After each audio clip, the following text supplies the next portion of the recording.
everyone, Sanbonani, and welcome back to my best 20. I am Dlamini-Gibixego, and this is part 2 of 4 of the My Best 20 YouTube mini series. So what we'll be doing today is talking about the middle 5, right? So we are now about to enter the top 10. We've just concluded the bottom 10 with this 5 that we'll be discussing today. Last time we discussed Cookie Monster, Mapipana, Polygamist, Politician, and Mr. 24 Hours. And that was fun, right? Yes. So what then we have done is we've written the next batch, and that's what we'll be talking about today. And I'm pretty excited because a lot of other things came up that hadn't come up with the other 5, right? So I'm really even more excited about the top 10 because it's getting so hot, it's getting so juicy. But you guys know that the whole aim is not just to work the erotic for fun. I fundamentally believe that the work of the erotic is important. I feel like it's very important for the Black women to own their sexuality. I think it's very important for Black women to own their bodies and really just to untie themselves on some of them. And as patriarchal chains that have happened on us, that have been put on us, you know, I mean, sex has been something that happens to women. Look, I'm a Black woman. I don't know what white women are busy with. I don't know what their sex they're having. So I'm talking as a Black woman, that sex is something that often just happens to us.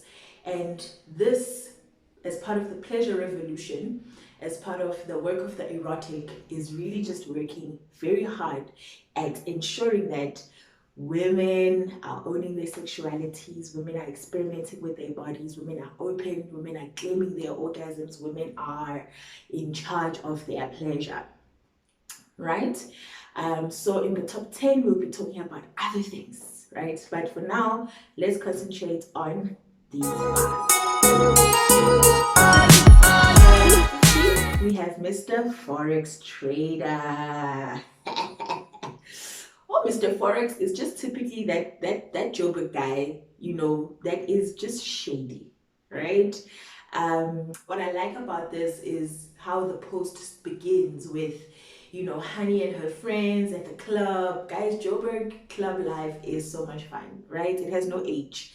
Like, you can be 50 and you can still be like, it is the best thing ever. You literally arrive at like 11 p.m. and you like literally leave at like 9 a.m. That's how much fun it is.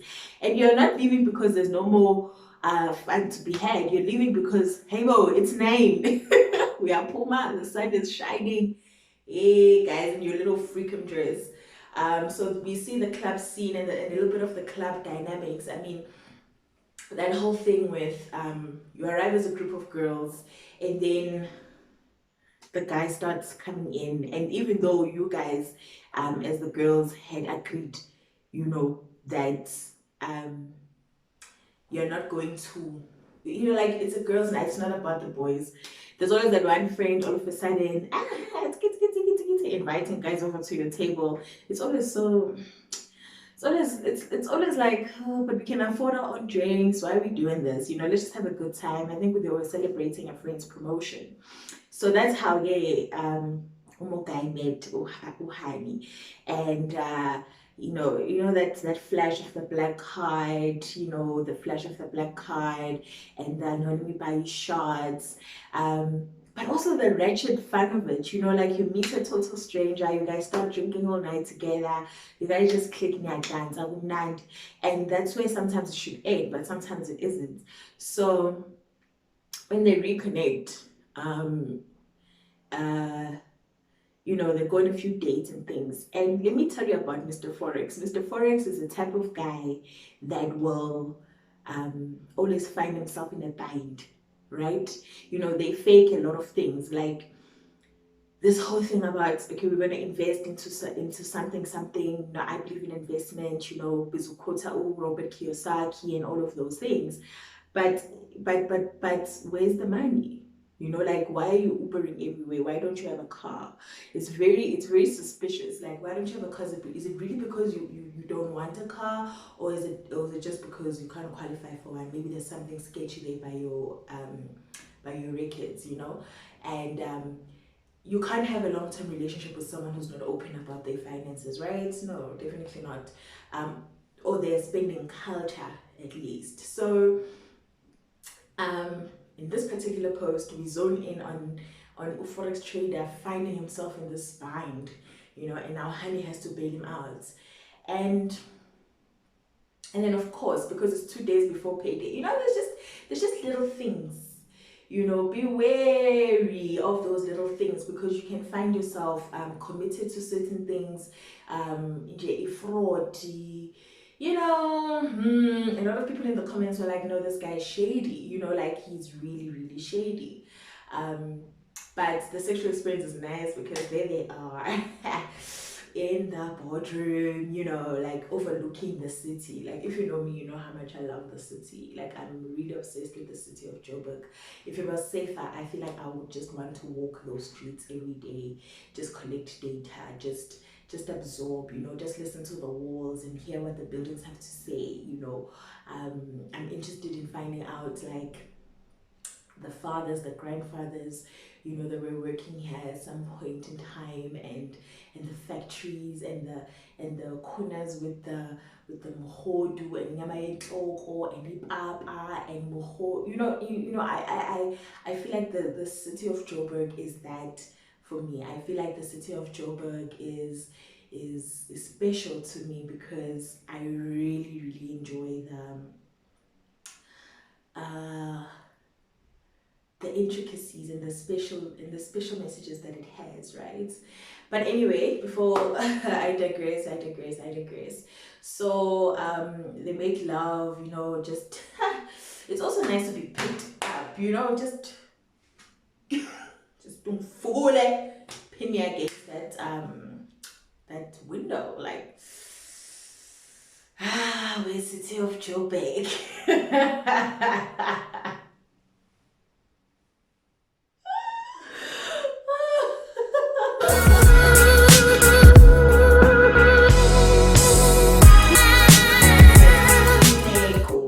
Sitting at number 14,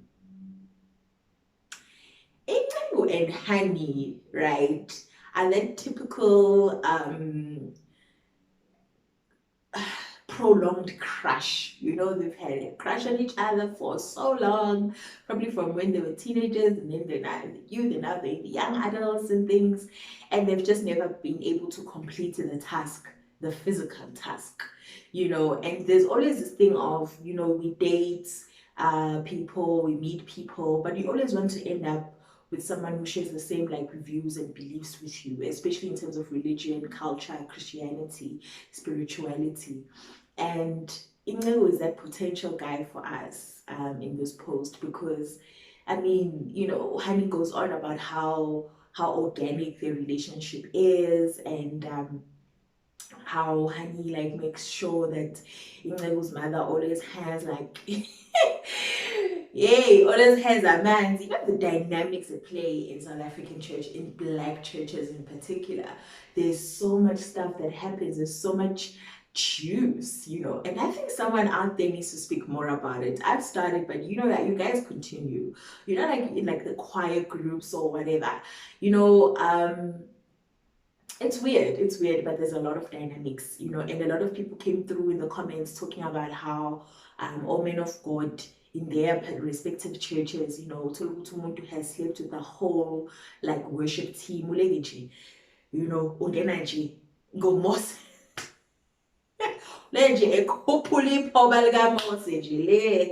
Everyone, and you always just, the dynamics at play around church and love are something that interests me. It's something that I've written about in the essay called Feminism in the Church, living well in the anthology by Quella Books, called Living Well Feminist.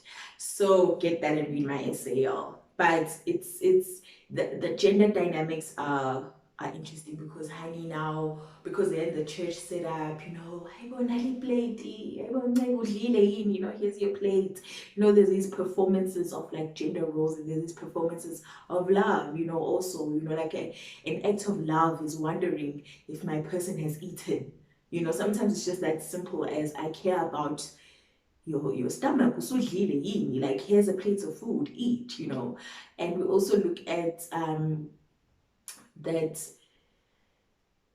the union is special, right? So when honey goes to Mogai's place to shower and to change after the long day they've had before the night service, you know, there's a softness, there's a gentleness, you know, there's a lingering, there's a chemistry, you know, there's passion, there's little crystals in the air. You know, it's not just about I want to smash, you know, it's all about let's take a shower together, let's breathe each other in, you know, let's do the dance of love, let's play around, let's kiss here, let's kiss there, let's, you know, let's experiment with it, let's mold each other into this new sexual experience. And both of them prohibited themselves into actually doing the deed on that day because it was still part of Easter, and they waited till after the weekend, you know. And when they finally did it, you know, they used a condom.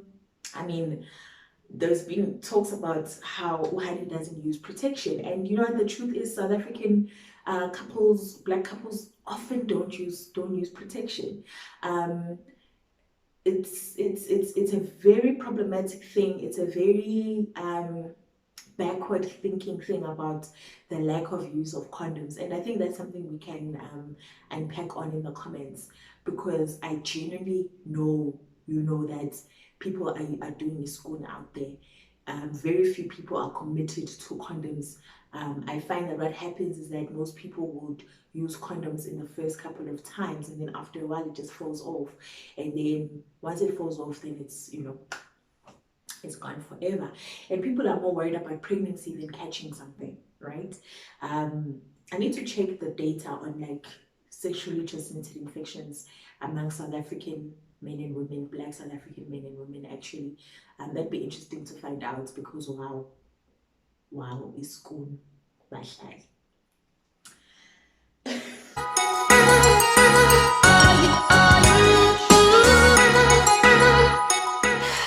You know, Mr. Bondage.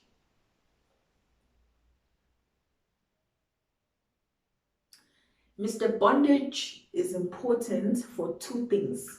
The first is that it reveals the precarity of the working culture in media, in broadcasting and stuff, right? I've got a lot of friends who are based in Melville, you know, and because of their craft, you know, when we talk about a creative economy that is not protected by South Africa at all, you know, we talk about a creative economy that is susceptible and precarious. Like there's no, you know, everyone is a freelancer, you know, everyone, it's really like from gig to gig to gig, you know. If you have, sometimes you can have 10 gigs, you know, and sometimes just have none, you know. And and I always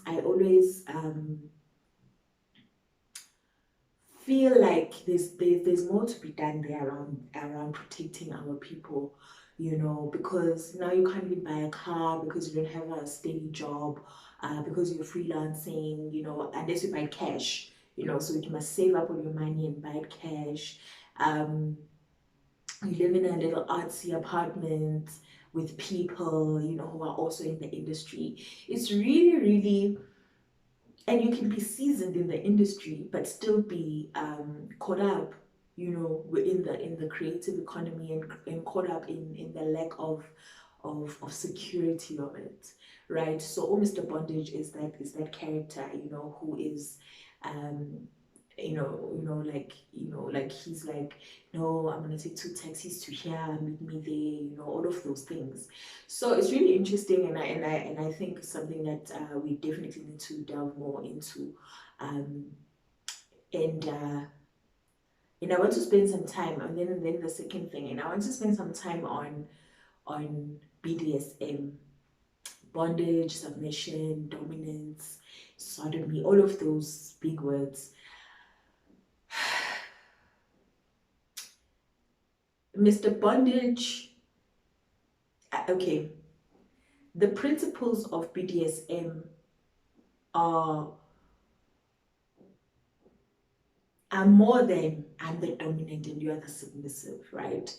And we must look at it broader than the term dominion, because when you are dominant, you are physically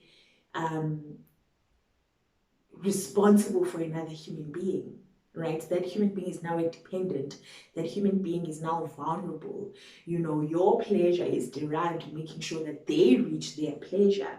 It's not dominion in terms of I get what I want, regardless of what other people feel. In the BDSM culture, in kink, you take responsibility over the pleasure of this person by inflicting pain, by trying new things. Sometimes it's not even about inflicting pain. You know, you can have a vanilla sex, but there's a dominant and there's a submissive there, you know. And I feel like that is something that is so special and so unique that we only find it in the BDSM culture. You don't find it anywhere else. And I think it's so important in the pleasure revolution to highlight these particular dynamics, you know, because when you're a sub, you're completely trusting someone else. So the trust between the two individuals is so important. The allowing, you know, the consenting, you know, and trusting that when I say I've had enough, that the other guy will stop, right? And that I can mice out everything else and not talk about anything else and not think about anything else but how this person is using my body and using certain instruments and technologies to bring me pleasure. I mean, oh my gosh, like it's a lazy woman's dream or lazy man's dream, because people, you know, I have to do nothing. I do nothing, you know, and that is very special. The trust, the consent, you know, trusting someone that okay, now we've spoken. And what I like about this is because we get a chance to speak about our consent.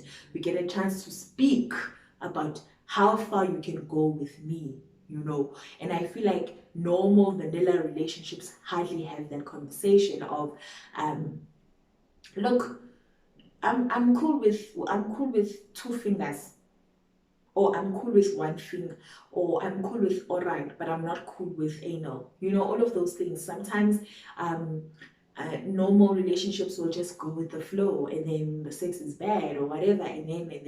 Whereas sometimes it's important to just have that conversation of, okay, so this is my green zone. Do this. I'm happy with this. This brings me pleasure. This is my orange zone. You know, this is my amber zone. This is my red zone. Don't do this. This is my hard limits. You know, when I say whatever the code word is, and I think it's cockroach in this post, then stop. You know, and the last thing I want to talk about in terms of BDSM, I know I said 2, now it's number 3. typical. The third important thing is it works because your body is an anatomical being, right? It is a group of nerves, of muscles, of organs working and communicating with each other. So when scientists will say that the chemistry inside of your body, when you are anxious, is the same chemistry inside your body as when you are excited and you're happy. It's up to your mind to tell your body how it feels, right? And then you can direct it that way. That's how we can manipulate our bodies using our psyche, right? So when you are in pain, the responses of your body are not, you know, our bodies are very simple. You know, they are triggered by certain things and then there's a result, right? And then there's a reflex sometimes. So if you're burning with candle wax I flinch because I've been told that that is painful.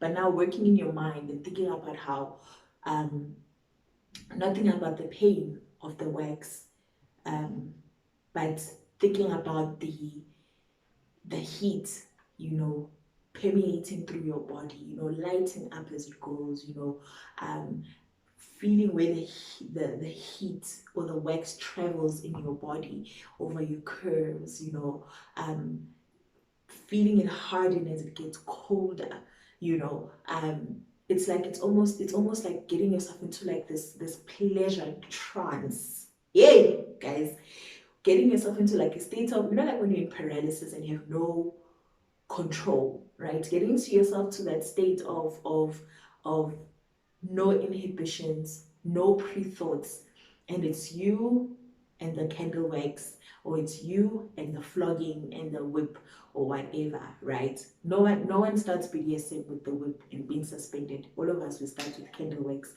like we start with the handcuffs, all of that, right? And you need to, that's how it works. That's how it works. So when you're being choked, right? And that moment where ningafi, guys, please don't die. When you're being choked and you've just got just enough air, and when he releases your choke, he releases you from the choke, feel the blood vessels come get that oxygen, feel the air going into your lungs and fueling with oxygen all these places that were so deprived, like feel it, like concentrate on those, on that, don't concentrate on like hey, and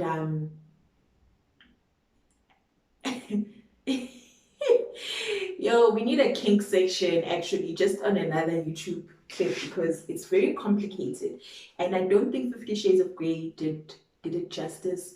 And don't start with a whip, don't do that.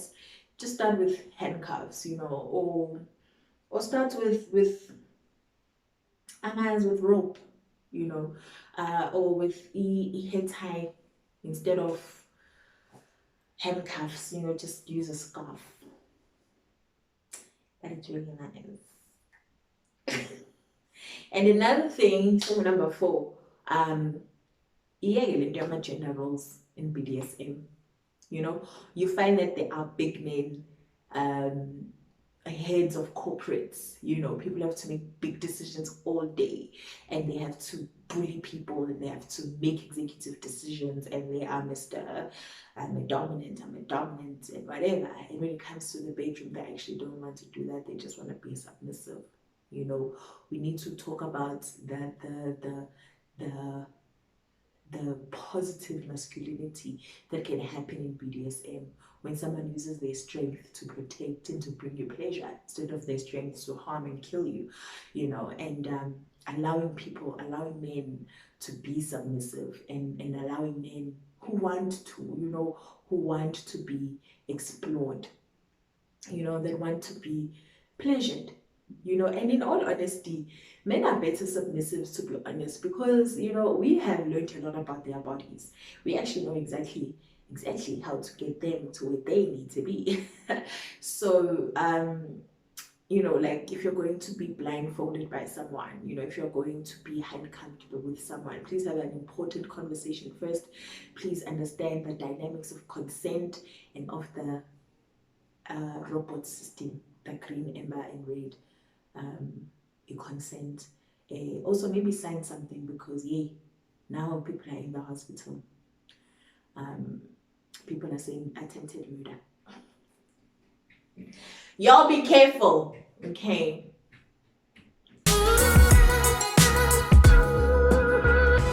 So moving swiftly along to number 12.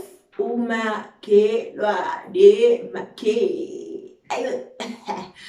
Umakhelwane. So again, it's about me and the city.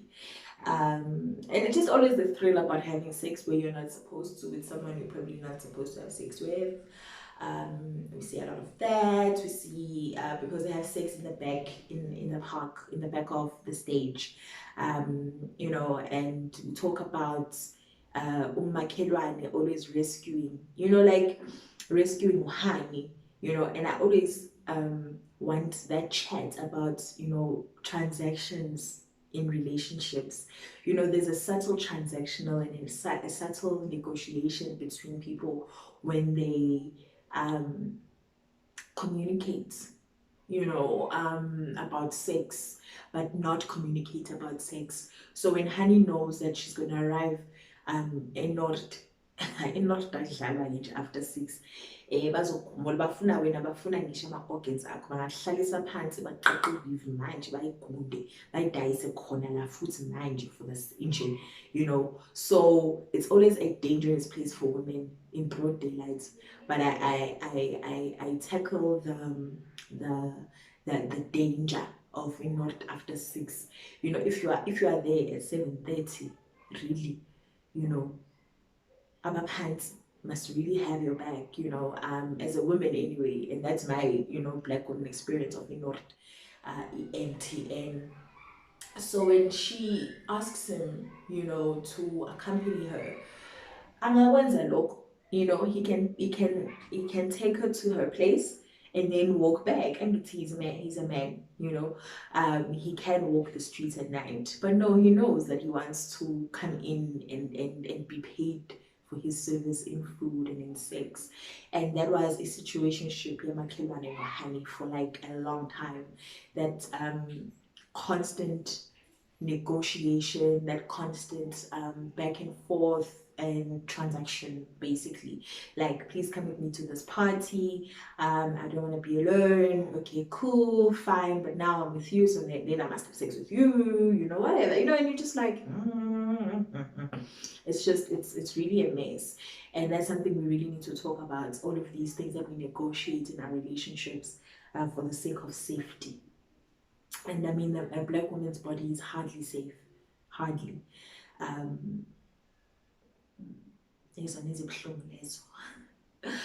But so they experiment, you know, and Uhani ends up squirting. What is squirt really? Y'all, it's pee. It's pee. Squirt is there's no water there in your uterus. Where's the water coming from?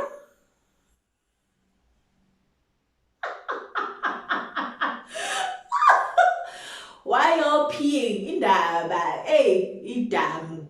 Ngiyadlala. Ooh, I'm joking. Someone please tell us about squirting. Please highlight. Tell us in the comments what is the contents of a squirt. But that's fun, right? So what was great about that experience is Umakhelwane taking his time, you know, investigating Honey's vagina, you know, like talking about it, experimenting with it, playing with it, you know. And then I mean, like, oh guys, you know, here you are, Jay. There's a trust in that because you really, everything's open, kiwi, cellulite, mkhaba, cesarean section, yonke it's just, it's there. It is like, hello, and then shame, this is what you want, this little portion of it, but you have to take it in context of the South African body, because the South African body is black women are the way they are. So go in, Baba. Go in, experiment. Let's do that. Okay. So that was fun, and that was it was very interesting. You know, tell us about your squirt, your first squirt. I'm not talking about cam. We know what cam is. We know what cream high is. We want to talk about a squirt, which is probably like 2 liters of like water. Now you can't sleep in the thing. You can't sleep on the bed. You can't do anything because, you know, go.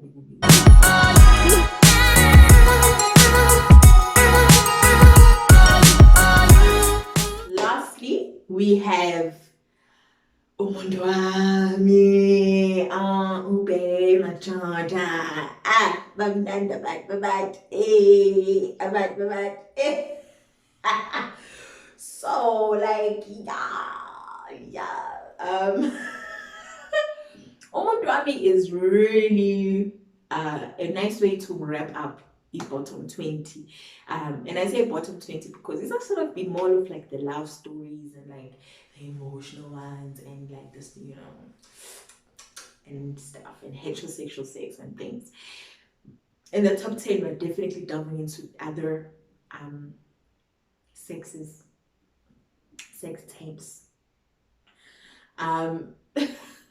So Umudam was a great way to wrap it all off because here are two people who are just in love, they found each other by chance and and it's beautiful to watch, and Umudwami is a caring man,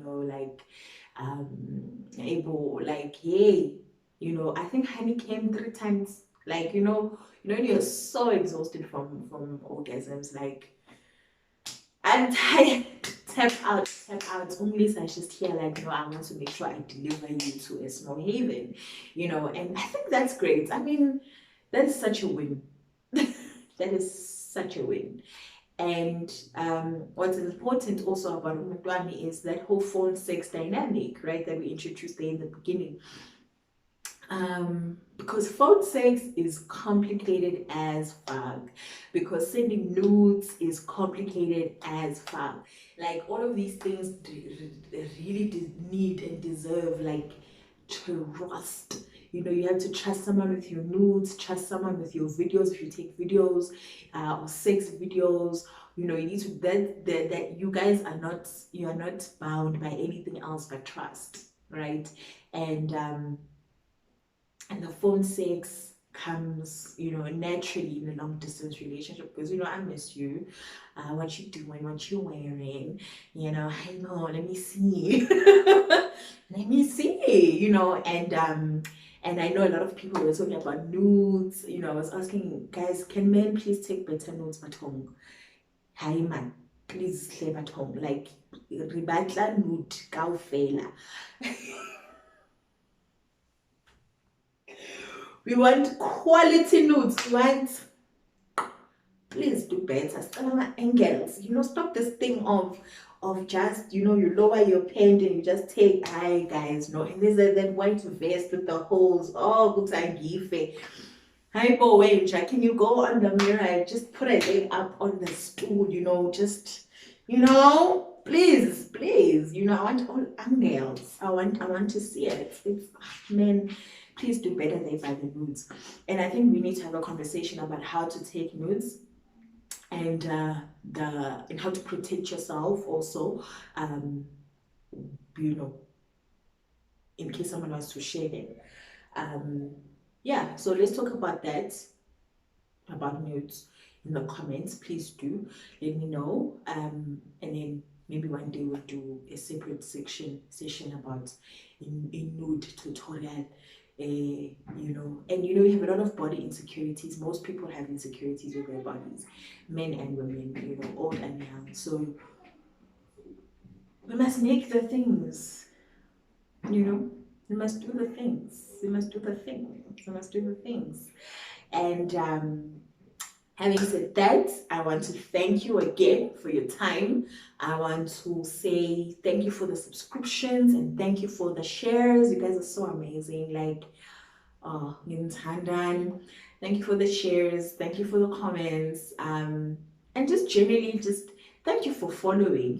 Like, follow the blog, comment, reshare, repost. You know what makes me really happy is when someone says, I read this and my boyfriend read it and we started experimenting. Then I'm like, as in, I've won this life thing. I've won the work of the erotic. Building families, building loves, building solid sexual experiences in pursuit of the biggest. Oh, ngiyabonga.